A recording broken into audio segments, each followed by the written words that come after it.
여러분 환영합니다. 뭐 때문에 나오셨나요? 제가 이렇게 복장을 갖추는 것은 또 한 번의 빈장한 각오가 있다는 것이죠. 아마 다음 주부터는 이제 온라인 예배를 제가 시작할 것입니다. 교회 안 나오신 분들이 늘어날 거고, 교회 예배는 진행돼야 되니까 온라인 예배를 구축할 거예요. 지난번에 제가 신청을 했는데 당첨이 됐다가 73군데가 올라왔더라고요. 저는 당첨된 줄 알았더니 8군데가 탈락됐어요. 복도 지질이 없어요. 한 30만 정도 세이브 되는 건데, 더 약한 교회들이나 내지는 꼭 필요한 교회가 당첨이 됐겠죠. 68군데 당첨돼가지고 아마 그쪽으로 이번 예배에 그렇게 드릴 수 있도록 다 배정했더라고요. 저는 뭐 기술을 좀 배울까 해서 그거 했던 것이지, 돈 필요하면은 김성임 목사님 돈 달라고 하면 되지. 돈이 없어서 그런 게 아니라 기술 좀 배우려고 했더니 안 되겠어요. 저는 독학 팔아서 제가 스스로 준비를 해가지고 다음 주부터는 예배를 진행을 할 것입니다. 오실 분들 다 오셨나요? 예, 오실 분도 오셨고, 혹시 여러분 신앙생활을 하면서 나는 한 번도 주일 예배를 거스른 적이 없다, 한번 손 들어보세요. 그런 분 안 계시죠? 혹시 그런 분이 있다 하게 되면은 제가 많은 고민을 해야 될 거예요. 그리고 그분에게 또 한 번 물어볼 거고, 한번 집사님 손 들어보세요. 한 번 더? 한번 제가 이제 혹시 그럴 분 계시다고 나서 손 들어보세요. 한번 손 들어보시라고. 없어요. 아니, 손 들어보시라니까 그냥. 진짜로 한 번도 없으십니까? 예, 해야죠. 그런데 그 예배가 하나님 받으실 만한 합당한 예배가 됐을까요? 제가 이 정도까지 다 준비를 해왔습니다. 꼼짝 못하게. 율법 중에도 100개 중에서 1개만 어기면은 다 어기는 거예요. 그래서 우리가 한 번이라도 예배를 소홀히 하는 그런 날이 있다 하게 되면은 예배 하루 정도 쉬는 것 문제가 안 돼요. 제가 이렇게 서서 계속 있을 수 없는 상황이에요. 빨리 정리를 하고 이제 해야 할 텐데, 서울에서는 예배를 오늘 드리게 되면은 드리다가 바이러스 걸려가지고 그 검사하는데 치료하는데 1,500만 원인가 기다고 그러더라고요. 한 사람당 1,500만 원. 그리고 그 검사하고 이런 모든 것들을 다 구상 청구하겠다라고 했더라고요. 경기도는 최고 금액이 얼마죠? 300. 300을 물리겠다라고 대구 그쪽에는 공문이 왔어요.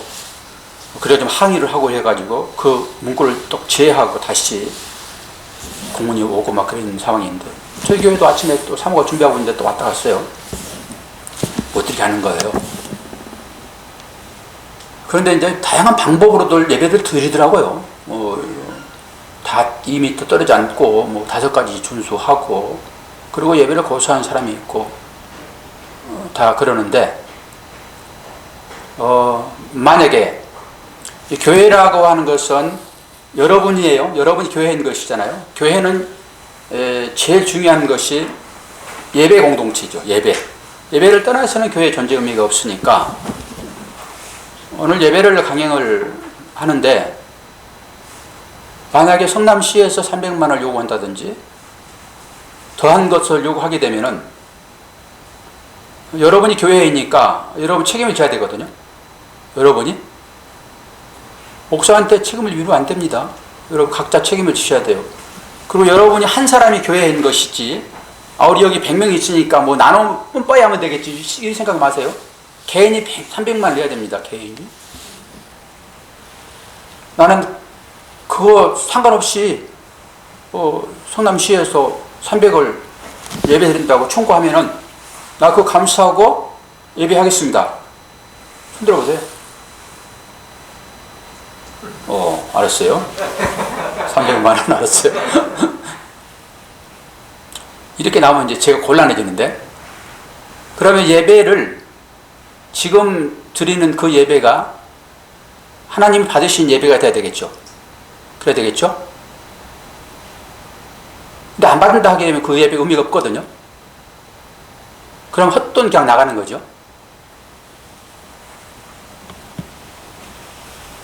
나는 300만 원을 내고 예배 드리겠다는 생각을 전혀 안 해봤어요. 전혀. 그래서 오늘 예배를 저는 드릴 수 없어요. 저는 제가 300만 원 내고 감수하고 못 드립니다. 돈도 없고. 그래서 예배를 기존 방법으로 예배 드리지 않겠다. 어떻게 할 것인가? 그래서 저는 오늘 예배를 드리지 않고, 제가 여러분들에게 평상시에 하고 싶은 신앙적인 그런 얘기를 하게 되면은 그건 예배가 아닙니다. 그리고 그것은 예배가 아니기 때문에 책임은 목사가 져야 됩니다. 목사가. 저는 그 책임을 감당을 할 거고, 만약에 예배 드림으로 인해 가지고 여기에서 코로나가 발견되고, 그러면 집사님이 이제 책임져야 되고, 또 제가 그렇게 했을 때 제 책임을 생각하고 하면은 코로나가 발생이 돼 가지고 뭐 구상권이 청구되고 그러면은 저는 목사직을 내놓을 것입니다. 목사 아니면은 구원 못 받습니까? 하나님이 그 정도도 책임을 안겨주신 예배를 하게 되면은, 제 사역을 하게 되면은 저는 사역을 내놓을 것입니다. 그래서 오늘 손 드셨지만은 그 무시하고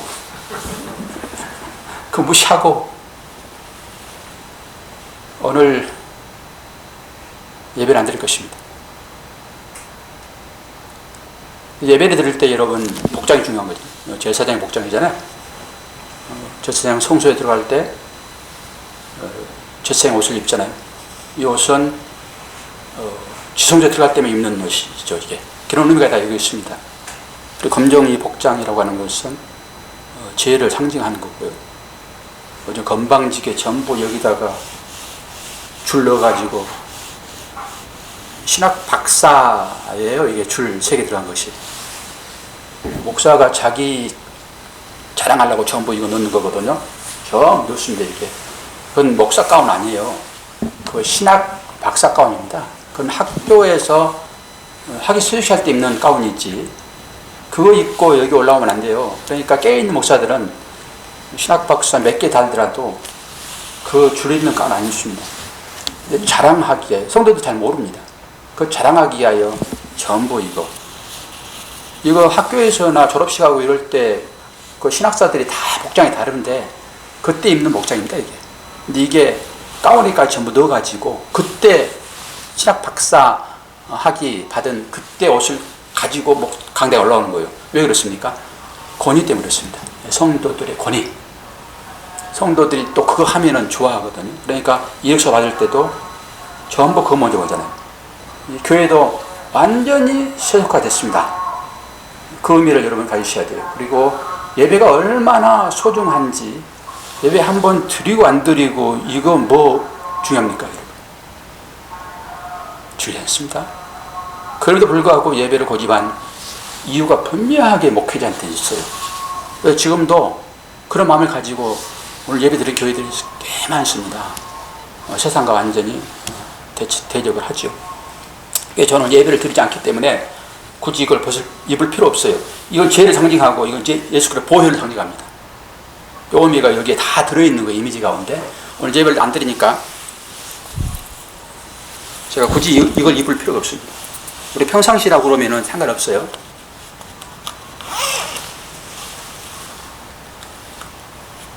피아노 반주 안 해도 돼요. 오늘 아무것도 안 할 거예요. 오늘 예배 안 드립니다. 그래서 뭐 봤던 거예요? 한 번이라도 여러분이 예배를 만약에 안 되는 것에 대하여 나는 그럴 수 없습니다. 그러면 제가 어떻게 할까? 그럼 집에 가가지고 예배를 드리세요. 끝나고 난 다음에. 그런 생각을 제가 했습니다. 지금 이 시기는 이게 실전이며 우리의 믿음을 볼 수 있는 아주 좋은 그런 기간이라고 여러분 보셔야 돼요. 그리고 목회자가 하나님 말씀을 들고 설 때는 하나님이 들려주는 음성을 가지고 서야 돼요. 평상시에는 스케줄 따라서 쭉 하지만은 이럴 때는 비상시국이잖아요. 그럼 그때마다 하나님께서 주시는 메시지가 분명하게 나는 참 목자에게 있을 거라고 하죠. 시대를 분별을 해야 되거든요. 그리고 길 잃은 양을 향하여서 분명한 메시지가 전달돼야 돼요.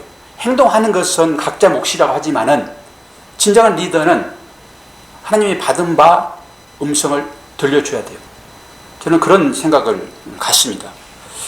그래서 아침에 5시 반에 예배를 드리고 불을 켜야 되는데 생각이 너무 많아가지고 글을 하나 페이스북에도 올리고 에이 잠이나 자야지 그러다가 그냥 지금까지 있는데요. 아침에 제가 페이스북 글 하나를 여러분들에게 보여주면서 시작을 하고자 합니다. 이 페이스북에 제가 올린 글이에요. 저희 페이스북은 제 일기장이거든요. 그래서 전체 일기장을 제가 한번 쭉 봤습니다. 제가 바르게 일관되게 글을 쓰고 있으며 나의 신앙 고백이 바르게 거기에 나와 있는지 쭉 봤는데 그래도 뭐 많이 흔들리지 않고 쭉 왔더라고요. 아침에 지금 5시 반에 제가 쓴 글입니다. 내 인생 신앙 여정에 이런 상황은 처음이다. 지금까지 참 자유로운 환경에서 믿음을 지켜왔다. 믿음의 선배들이 왜 순교의 길을 걷게 되었는지 핑계댈 이유를 찾자면 많겠지. 끝이 눈에 보인다면 누군들 잠시 고난을 마다하겠는가. 나타나는 것으로 믿음을 갖게 된다면 압박하는 이 현실을 살짝 비켜가면 된다.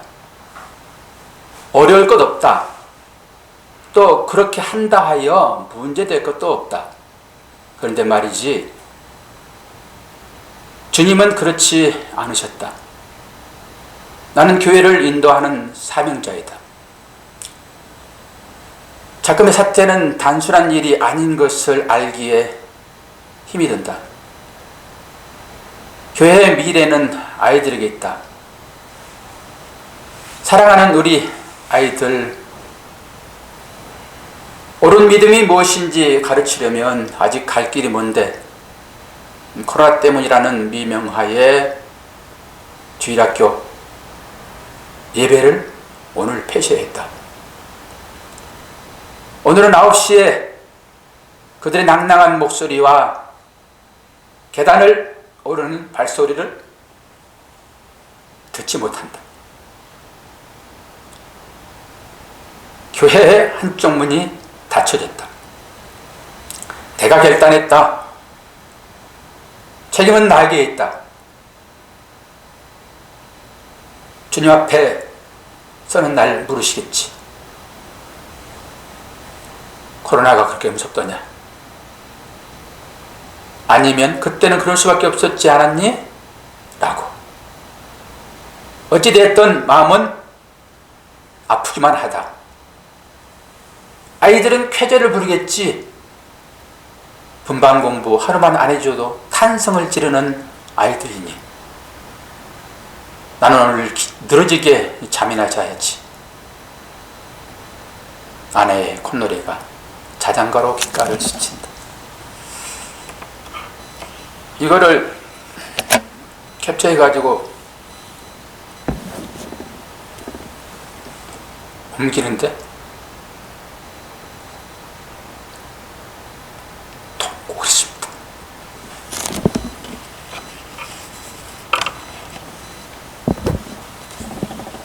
무슨 의미인지는 모르겠지만 내 마음 가운데서 이렇게 울어보기는 처음입니다. 통곡이 나오더라고요.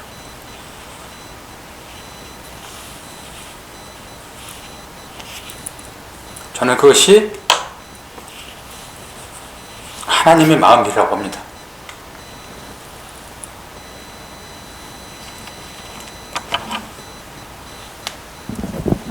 주일학교 문을 닫는 것은 교회 문을 닫는 거예요. 좋은 말로 그냥 온라인 예배 드리면 되지 라고 생각들을 하지만, 어려우면은 갈 길을 몰라 답을 찾지 못할 때 여러분 어떤 말들을 하죠? 처음으로 들어가야지. 처음으로 들어가야지. 저 밑으로 좀 내려가겠습니다.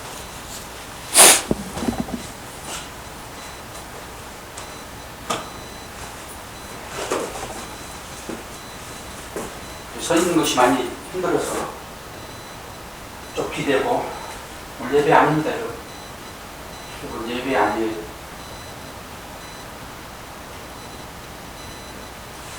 제가 여기까지 정리를 좀 해놓은 부분이 있어가지고 가지고 얘기를 좀 할 거예요. 여러분 적는 습관을 좀 들으십시오. 딱 떠오를 때 하나님 주신 메시지가 상당히 강하거든요. 근데 그걸 적지 않으면 금방 잊어버려요. 그리고 여러분 마음 가운데 이걸 적으라는 게 아니고요. 여러분 마음 가운데 생각나는 그 생각은 주로 성령께서 주시는 음성이라고 보시면 돼요. 그때 여러분이 뭔가를 하시게 되면 그것은 하나님의 좋은 일이 될 것이고, 또 지나가면 할 수 없습니다. 그때마다 목사는 늘 적지요. 그래서 오늘 또 적었는데, 오늘 300만 원이라는 거 하나 하고, 주일학교가 문이 닫혔다. 이것은 교회 대문이 닫혀진 것입니다. 우리 교회가 목표가 아이들을 다음 세대의 인재로, 믿음의 사람으로, 거룩한 하나님의 백성으로 키우는 것이 최고의 목표잖아요. 그런데 주일날 교회 문을 닫았다? 그것은 교회 사명을 뒤로 해버리는 것입니다. 제가 왜 고민을 안 했겠습니까? 그런데 왜 제가 그런 일을 했는가 그러면은 제 믿음이 약한 탓인데요. 혹여나 예배를 거짓하다가 어른도 아닌 아이들이 바리새에 걸리게 되면 이 지탄을 제가 정부로부터, 사회로부터, 교회 목사들로부터, 내지는 우리 성도로부터 받을 그 엄청난 힘을 이겨낼 힘이 없어져. 그리고 아이들 다치면 또 안 되잖아요. 목사 고집스럽게. 그래서 주일 예배를 지금 닫았고요. 그리고 그들은 예배 안 드립니다. 오히려 더 좋아하죠. 그렇죠? 더 좋아하죠. 그러나 어른들은 우리가 그리 왔듯이 아이들을 믿음으로 교회할 책임이 있습니다. 교육이기 때문에. 그런 차원에서 교회가 그 일을 감당하려고 교회가 세워졌는데, 그 문을 닫고 났더니 한쪽 문이 닫혀진 것이 아니라 3분의 2 교회의 문이 닫혀지더라고 생각을 합니다. 우리들끼리 모여서 여러분 뭐 하실 것입니까? 이 교회 목표는 분명하게 다음 세대의 미래에 관심이 있다니까요. 그렇게 이런 비전을 갖지 않으면은 여러분이 이 교회에 앉아계실 필요가 없습니다. 여러분 일대에 그냥 잘 먹고 잘 사는 곳으로 여러분 신앙생활 하겠다라고 하게 되면은 다른 교회 가셔야 돼요. 목사의 비전하고 잘 맞지 않습니다. 어떻게 목사의 말에 여러분 아멘할 수 있겠습니까? 목사는 그걸 목표 달려가거든요. 근데 그게 지금 닫혀진 상황이죠. 그리고 오늘 이렇게 여러분 앞에서 예배를 하루 안 드리는 이것이 또 다른 사람들에게 어떤 영향이 있을지 생각해 보게 되면 많은 말들을 하게 될 것입니다. 어떻게 교회 목사가 주일날 예배를 안 드리냐, 예배를. 저는 이 사실들을 그대로 오늘 유튜브를 통해 가지고 내보낼 것입니다. 주께를 각오하고 저는 저에게 준 사명을 감당해야 된다고 생각을 합니다. 예배를 왜 드리는지를 분명하게 알지 못하게 되면 우리의 매일 주일 드려지는 그 예배는 의미가 전혀 없습니다. 여러분, 왜 예배를 드립니까? 여러분 안에 성령이 계시잖아요. 성령과 동행하는 삶이 예배의 삶인데 그때 여기 나와서 예배를 왜 드립니까? 그런 생각이 깊어지게 되면은 교회는 건물이 아니고 성도들이기 때문에 굳이 건물에 가가지고 예배드릴 필요 없어. 그리고 무교회주의가 생깁니다. 각자 생각이 달라서 꼭 교회 가서만 예배를 드려야 되냐, 이런 얘기를 할 수 있죠.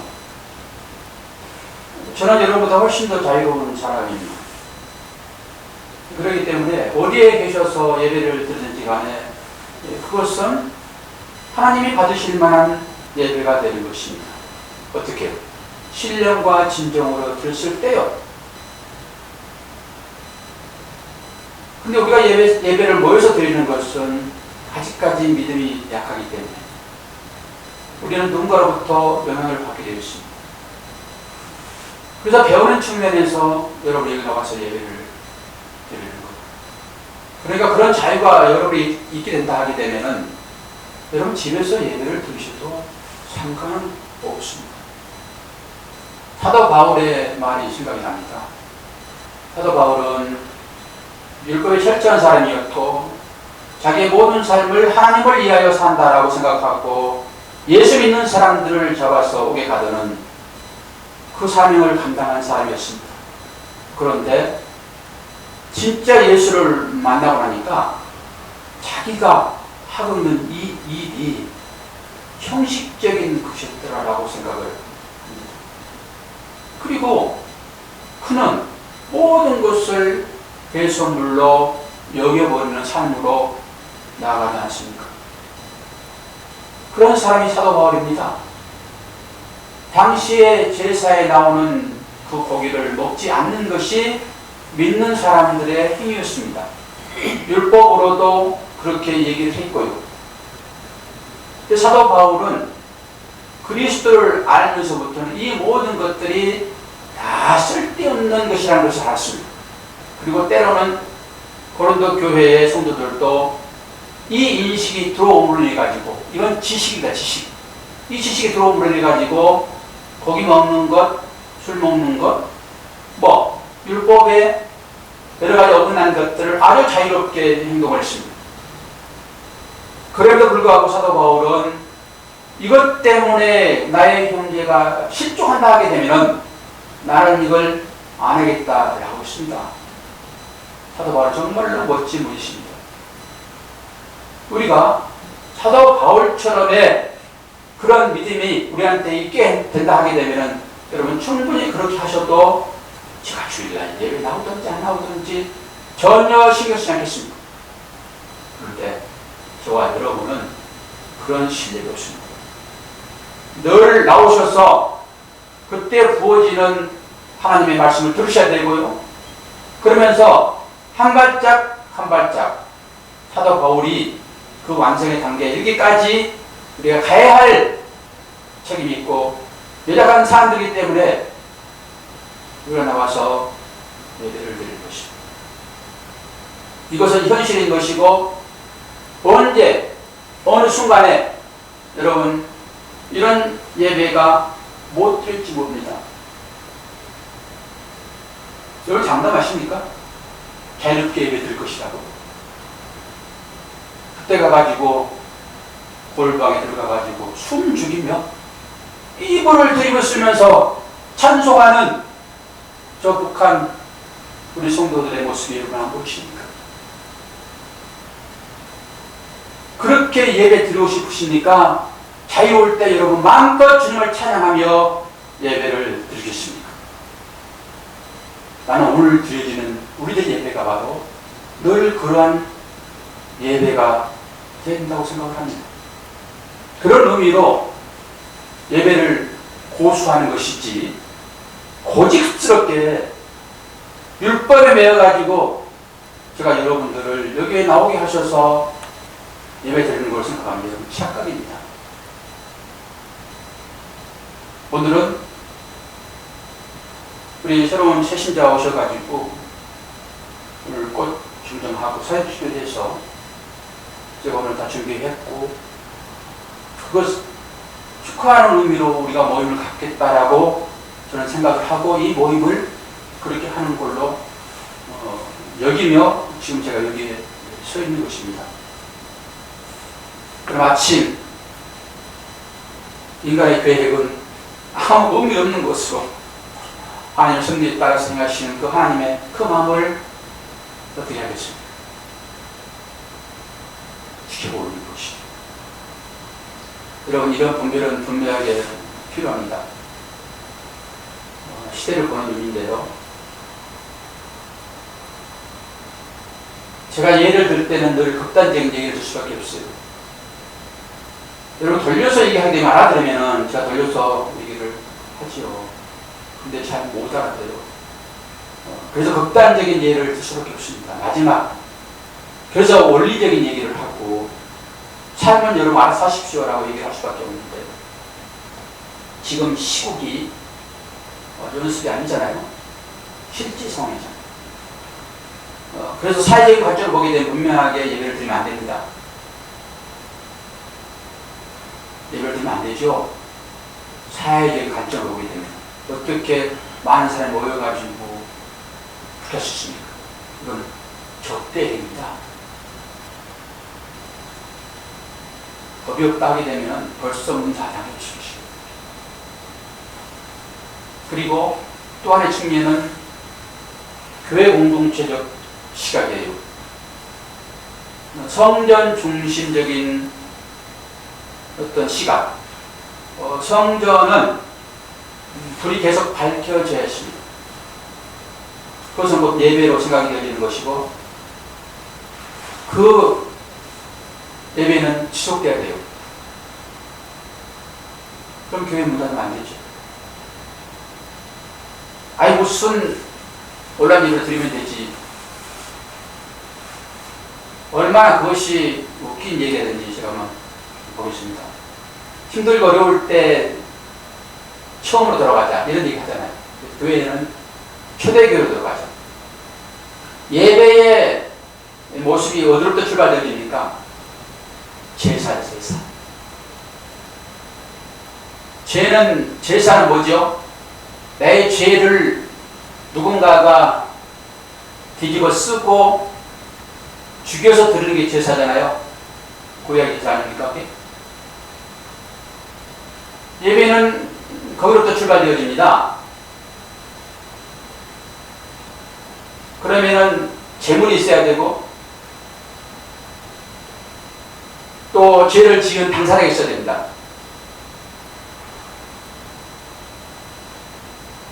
그래서 그걸 떠가지고 제사장이 가지고 성서 시험도 들어가잖아요.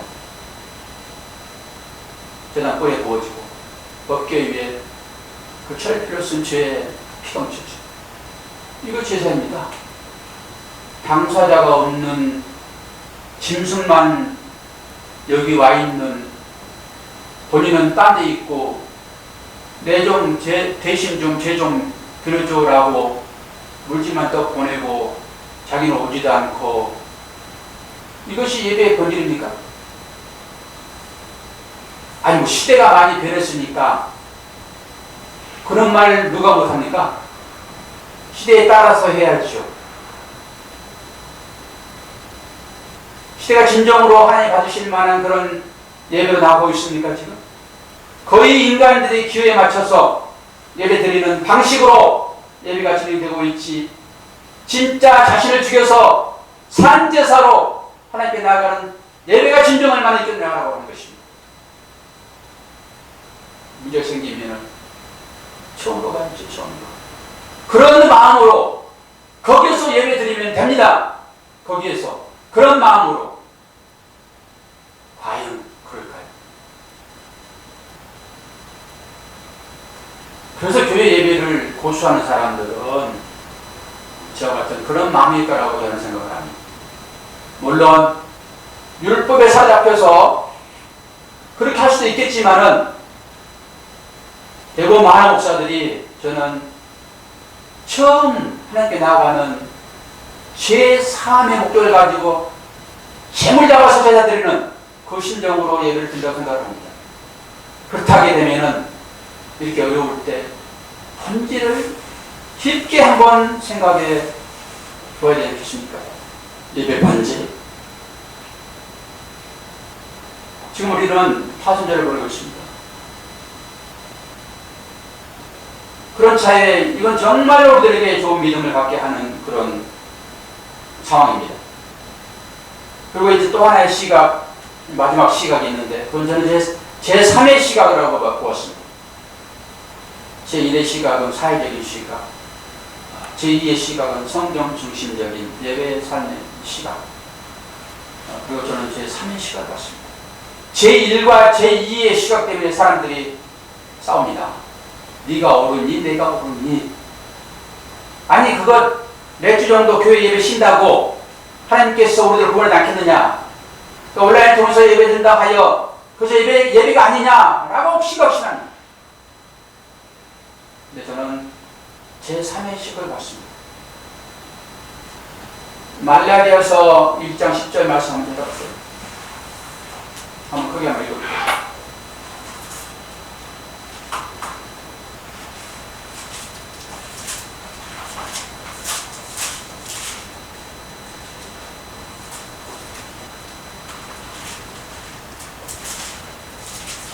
말라기여서 1장 10절. 말라기서 만군의 여호와가 이르노니 너희가 내 제단에 헛되이 불사르지 못하게 하기 위하여 너희 중에 성전 문을 닫을 자가 있었으면 좋겠도다. 내가 너희를 기뻐하지 아니하며 너희가 손으로 드리는 것을 받지도 아니하리라. 아멘. 이게 하나님의 시각입니다. 여러분, 하나님께서 어떤 방법으로 교회 문을 닫을까요? 우리는 순리적인 것에 따르면 되지라고 자연스럽게 문을 닫을 수 있습니다. 뜻이 따라야지. 세계 정세가 이렇고 하니까 자연스럽게 그냥 따라야지 라고 문 닫으면 됩니다. 그런데 저 같은 경우에는 문 닫으면 안 됩니다라는 교회적인 시각으로 계속 주장을 하고 있고, 근데 제 3의 시각은 하나님께서 문을 닫고 계시다라고 하는 시각입니다. 인간들이 이래저래 하는 것 뭐 무섭습니까? 정부에서 나와 직원들이 시험 직원들 나와가지고 문 잠그면은 그게 뭐가 무섭습니까? 그럼 믿음으로 예배 드려야지 말해야지 그게 뭐가 무섭습니까? 그런데 말이죠, 하나님께서 문을 닫고 계시다 하게 되면 여러분 두려움이 떨어야 됩니다. 왜 우리에게는 그 시각이 없을까요? 그럼 우리가 어떤 자세로 나와야 되죠? 하나님 안 됩니다. 하나님 용서해 주세요. 하나님 예배 드릴 수 있도록 하나님 도와주세요. 혹시 내가 무슨 죄가 있습니까? 그렇게 나오는 것이 맞지 않습니까? 그럼 누구를 탓합니까? 예배 드리는 자를 탓합니까? 드리지 않는 자를 탓합니까? 자신을 탓할 수밖에 없죠. 저 얘기를 좀 해보고자 합니다. 제가 허리가 좀 많이 아픈데요. 30년 전에 쌀 80kg를 등에다 지고 다리가 올라가다 제가 힘이 좀 한번 빠진 적이 있습니다. 그때 이제 디스크가 터졌습니다. 수술하라고 하는 것을 하나님 은혜로 수술하지 않고 침술로 또 기도원 가서 낫는 경험이 있습니다. 그런데 한 3주, 3, 4주 전부터 지금 우리가 아프기 시작해가지고 별다른 물리치료 다 해도 낫지를 않고 하루 너무 아파가지고 쓰러지게 해서 병원으로 응급실 시작하지 않았지만 기어다시피 해가지고 MRI를 찍었는데 거기서 하는 얘기가 그동안에 잘 견디셨네요. 그러면서 선생님은 뼈가 그 신경이 지나가는 길이 크고 또 나온 그 핵이 부드러워서 그렇습니다. 그런 얘기가 하더라고요. 아니요, 저 침으로 나왔는데요. 제가 목사라서 기도 나왔습니다 할 수는 없고 침으로 나왔는데요. 그랬더니 아니요. 그래야 치료 방법이 수술은 하지 않고 3차까지 이제 주사액을 주입을 해가지고 거기 부비를 빼내고 열을 빼내고 요즘은 뭐 의학이 얼마나 발달됐는지요.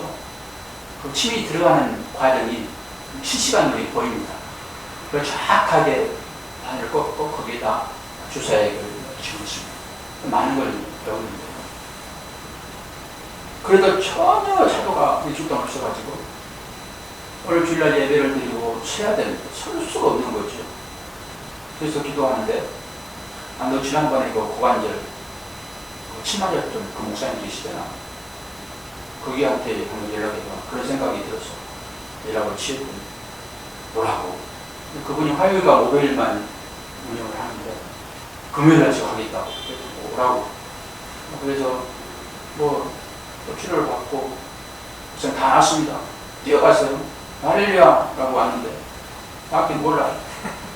똑같이 무릎이 아프고 고관절이 아프고 토요일날 어제 또 가서 맞고 어제는 막 물리치료까지 동원해가지고 막 지금 느끼고 막 벨리 다 겪었는데 목사님 이제 나갈 것 같을 거예요. 할렐루야 하는데 오늘 교단님 그 집사님 보셨는데 그 상황입니다. 그러면서 생각되는 것이 분명하게 이 과정 중에서 하나님께서 또 깨닫게 하시는 어떤 일이 있겠지라고 생각을 합니다. 그러면서 생각되는 것이 야곱이죠.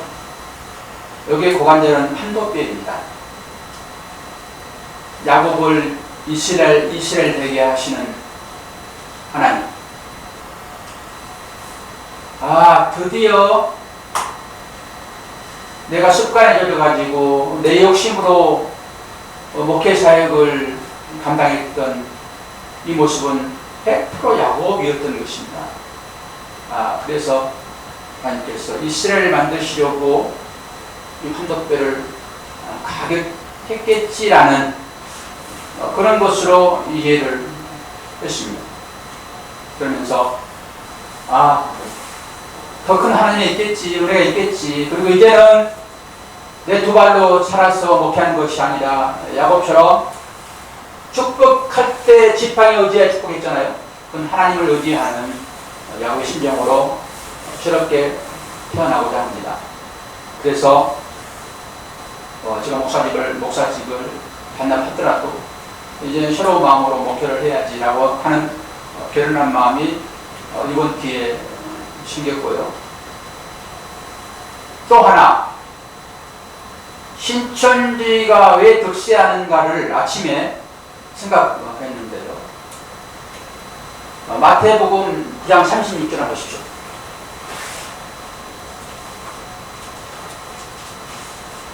지금 시대는 종말을 향하여 가고 있는 시대라고 저는 분명하게 못을 박습니다. 정말 때가 1년인지 2년인지 시한부 종말론을 얘기하는 건 아닙니다.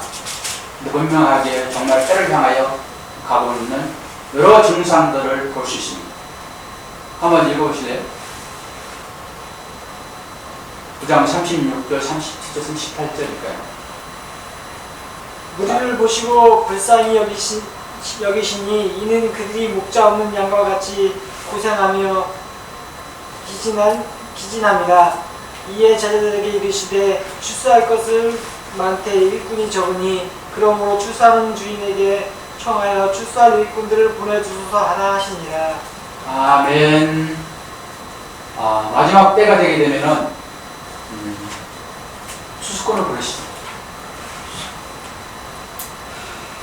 그런데 신천지의 주된 사역이 뭔지 아십니까? 추수사역입니다. 그들이 전부 추수꾼들입니다. 뭔가 냄새가 나지 않나요? 실제 추수꾼으로 활동하고 있는 그들을 지금 드러냈잖아요. 이런 걸 볼 수 있어야 돼요.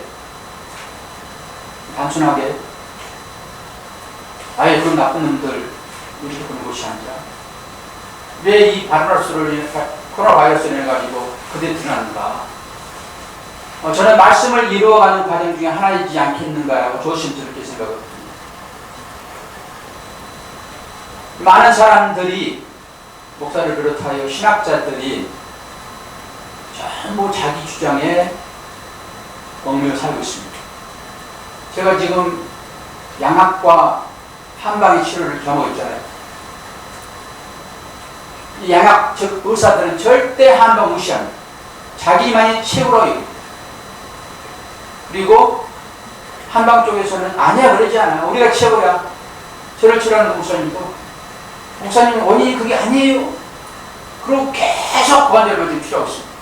침이 얼마나 풀리하십니까? 이 정도 크는데요. 이게 안 잡히니까 한 30들이 이쪽으로 넣습니다. 그리고 자기가 최고로 옵니다. 뭐가 최고입니까? 뭐가? 우리는 어떤 곳에서 진실을 봅니까? 누가 하는 말에 무게를 갖습니다. 그래도 서울대학은 나오고 박사학위 한 3개는 되고 그런 자가 말하면은 그 말은 진실이겠지라고 합니다.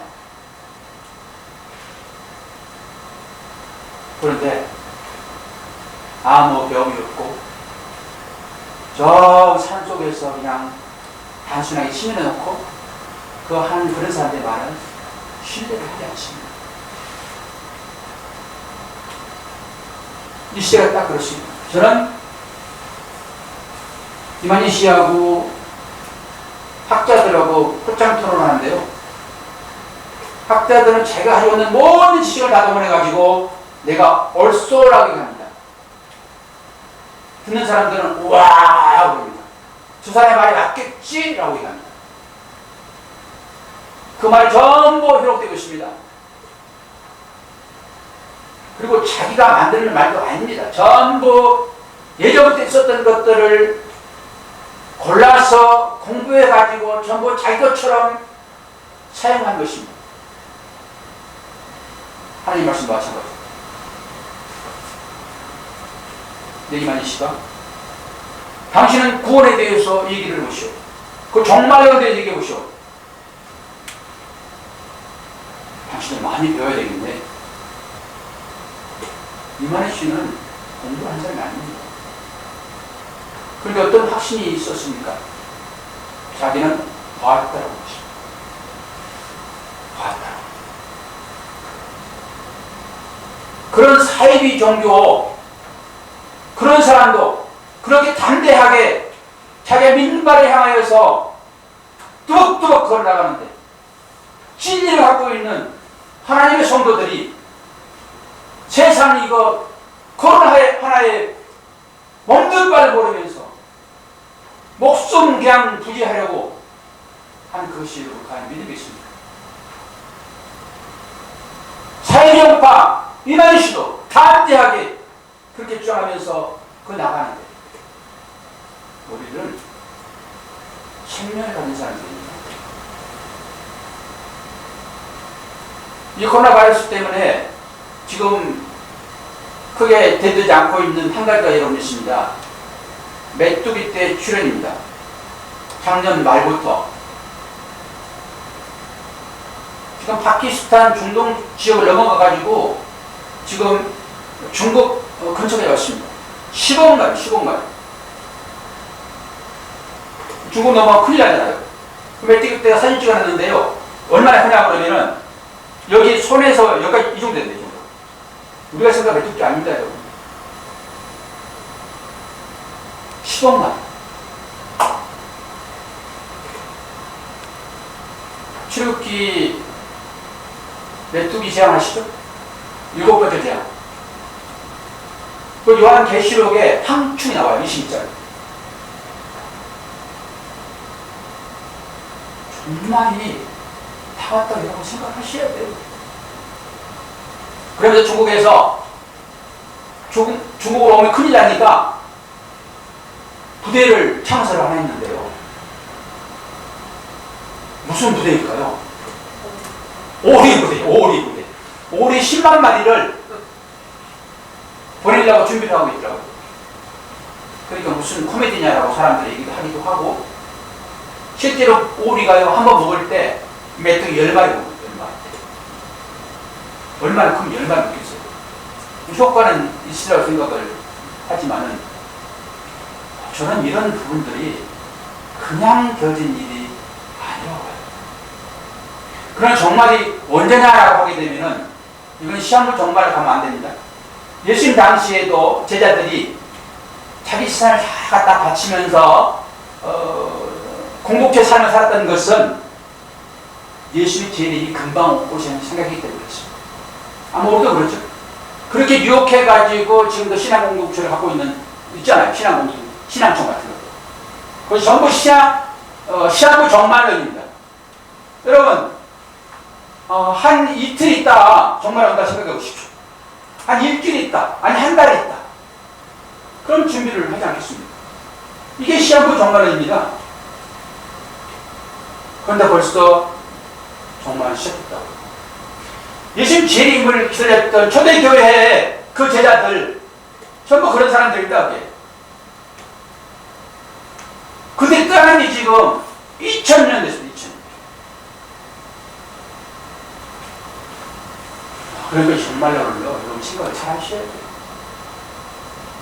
우리의 시간으로 종말을 정해놓고 하게 되면 큰 문제가 발생이 되어지지만은 내일 종말 됐을 때 생각하게 되면 오늘 생활이 달라진다. 그리고 그것을 실제 지금 상황으로 보이고 있잖아요. 그래서 이 상황을 우리에게 주는 것입니다.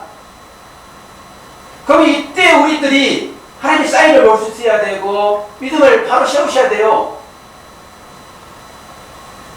그냥 너 신앙생활하고 있다가 마지막에 5 처녀가 성에 들어가고 나머지는 바깥에서 일을 가는 상황이 되게 생각하게 되면 어쩌실 것입니까? 저는 그게 두렵습니다.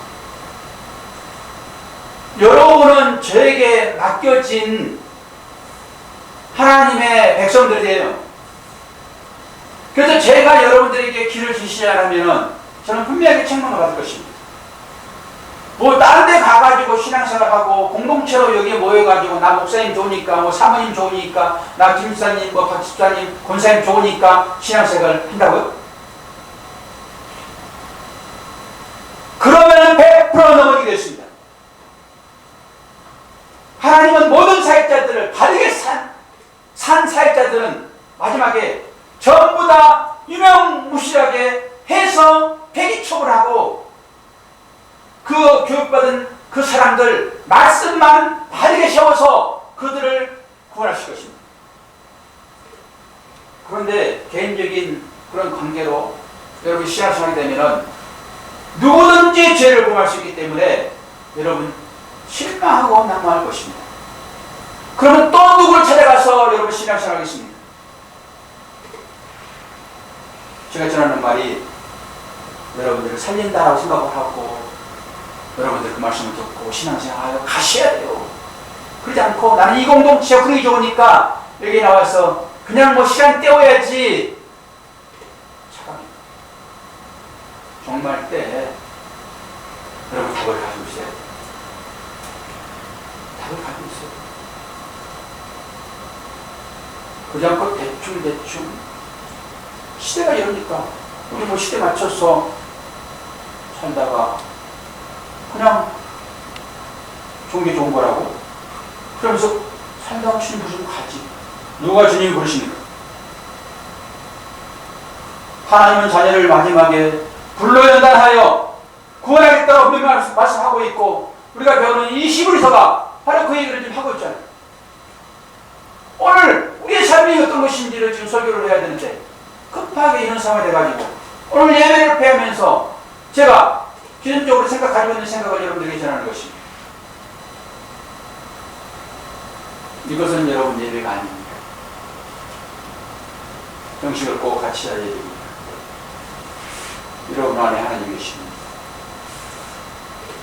그런 차원에서 예배는 잘 배워야 되고, 내 역량이 아직까지 거기에 따르지 못하기 때문에 난 늘 배워야지 라는 마음으로 교회 나와서 하나님께서 주시는 그 말씀을 듣고 그 말씀을 심사와 신앙을 생활하는 것이 예배 삶이에요. 그래서 정말로 이런 상황도 우리에게 하나님께서 이런 상황에서 너희들의 믿음을 바로 세우지 않으면 내가 다른 것으로 어떻게 너를 교육하겠니? 뭘로 여러분 교육받겠습니까? 어떤 상황으로 여러분 교육받겠습니까? 나 더 센 것 오면 그때 가서 할게요? 아니요. 지금보다 더 센 훈련을 주실 것입니다. 여러분, 이 훈련 과정을 잘 이겨내시기를 축원합니다. 오늘 여러분 운동하시겠지만은 이 헌금은 다음 주 예배 시간에 제가 기도하고 축도하겠습니다. 밥도 안 줘요. 돈도 안 줘요. 갔더니 맨날 혼내요. 오늘 요즘했습니다. 다들 들어가시고 다음 주일 날은 예배 될 것입니다. 저번 교회는 그런 가치관과 그런 걸 가지고 예배를 드리니까 여러분 오해 없도록 하시고, 그래도 불구하고 나는 집에서 예배 드리겠습니다 하게 되면 불 까셔서 예배할 수 있도록 준비하겠습니다. 제가 허리가 끊어져도 준비를 할 것이니까 집에 있어서 예배 드리셔도 되겠습니다. 할렐루야! 네.